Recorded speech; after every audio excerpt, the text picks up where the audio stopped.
ಕೆಲವು ದಿನಗಳಿಂದ ಕಂಟಿನ್ಯೂ ಆಗಿ ಮಳೆ ಬರ್ತಾ ಇತ್ತು. ಹಾಗಾಗಿ ನೀರೆಲ್ಲ ತುಂಬಿದೆ. ನಮ್ಮ ಬಾವಿಲೆಲ್ಲ ಅಷ್ಟೇ ಒಂದೆರಡು ಮಳೆ ಬಂದರೆ ತುಂಬೋ ಆಗಿದೆ.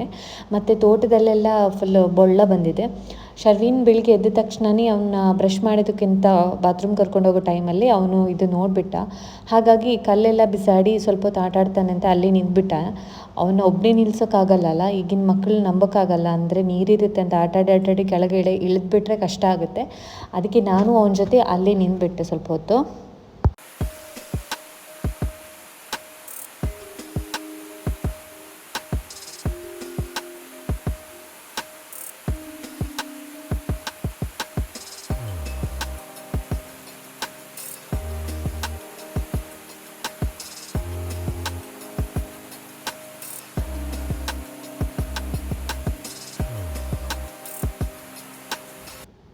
ನಾವೀಗ ಉಪ್ಪಳಕ್ಕೆ ಹೊರಟ್ವಿ. ನಾವಿಬ್ಬರು ಮತ್ತು ಅಪ್ಪ ಅಮ್ಮ ನಮ್ಮ ರಿಕ್ಷಾದಲ್ಲೇ ಹೋಗ್ತಾ ಇದ್ದೀವಿ.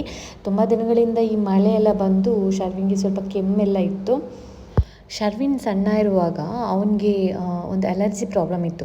ತುಂಬ ಕಡೆ ತೋರಿಸಿದ್ವಿ, ತುಂಬ ಮೆಡಿಸಿನ್ಸ್ ಆಗಿತ್ತು, ಮ್ಯಾಂಗ್ಳೂರಿಗೆಲ್ಲ ಕಡೆ ಕರ್ಕೊಂಡು ಹೋಗಿದ್ವಿ. ಅದು ಕಡಿಮೆ ಆಗ್ತಿರಲಿಲ್ಲ. ಅಂದರೆ ನಾವು ಅವನ್ನ ಎಲ್ಲಿಗೂ ಹೊರಗಡೆ ಎಲ್ಲ ಕರ್ಕೊಂಡು ಹೋಗೋಕ್ಕಾಗ್ತಿರ್ಲಿಲ್ಲ. ಏನು ಚಾಕ್ಲೇಟ್, ಫ್ರೂಟ್ಸ್ ಏನು ಕೊಡೋಕ್ಕಾಗ್ತಿಲ್ಲ. ಒಂದು ತುಂಡು ಕೂಡ ಕೊಡೋಕ್ಕಾಗ್ತಿರಲಿಲ್ಲ. ಅಷ್ಟು ಕೇರ್ಫುಲ್ಲಾಗಿ ನಾವು ನೋಡ್ಕೋಬೇಕಾಗಿತ್ತು. ಬಟ್ ಈಗ ದೇವ್ರ ದಯೆಯಿಂದ ಏನು ಅದು ಸ್ವಲ್ಪ ಕಡಿಮೆ ಆಗ್ತಾ ಬಂದಿದೆ. ಹಾಗಾಗಿ ನಾನು ಅವನ್ನ ಕರ್ಕೊಂಡು ಸ್ವಲ್ಪ ಹೊರಗಡೆ ಎಲ್ಲ ಹೋಗೋದಕ್ಕೆ ಶುರು ಮಾಡಿದ್ದೀನಿ. ಇಲ್ಲಾಂದರೆ ನನಗೆ ಎಲ್ಲಿಗೂ ಹೋಗ್ತಿರ್ಲಿಲ್ಲ, ಮನೆಯಲ್ಲೇ ಇರ್ತಿದ್ದೆ ಅವನ ಜೊತೆ. ಈಗೆಲ್ಲ ಅವನು ಎಲ್ಲಿಗೆ ಹೋದರೂ ಅದು ಬೇಕು ಇದು ಬೇಕಂತ ಕೇಳೋದಕ್ಕೆ ಶುರು ಮಾಡಿದ್ದಾನೆ. ಈ ಅಜ್ಜ ಎಲ್ಲ ಇದ್ದಾರಲ್ಲ, ಅವರು ಅದೆಲ್ಲ ಸಣ್ಣ ಏನೇನೋ ತಂದುಕೊಟ್ಟು ಅಭ್ಯಾಸ ಮಾಡಿಸಿದ್ದಾರೆ. ಹಾಗಾಗಿ ಎಲ್ಲೇ ಹೋದರೂ ಏನಾದರೂ ಕೇಳ್ತಾ ಇರ್ತಾನೆ. 2 ಟಾಯ್ಸ್ ಈಗ ನಾನು ತೊಗೊಂಡಿದ್ದೀನಿ, ಆದರೆ ಅದು ಬಿಟ್ಟು ಇನ್ನೂ ಏನೋ ಕಾರ್ ಏನೋ ಬೇಕು ಅಂತ ಕೇಳ್ತಾ ಇದ್ದ. ನಾನು ಸೀದಾ ಕರ್ಕೊಂಡು ಬಂದೆ ಅವನ್ನ. ಜೋರಾಗಿ ಮಳೆ ಬರ್ತಾ ಇತ್ತು. ಅದಕ್ಕೆ ನಾನು ರೈನ್ ಕೋಟ್ ಹಾಕಿ ಬಿಸಿನೀರು ಕಾಯಿಸೋಕ್ಕೆ ಹೋಗ್ತಾ ಇದ್ದೀನಿ.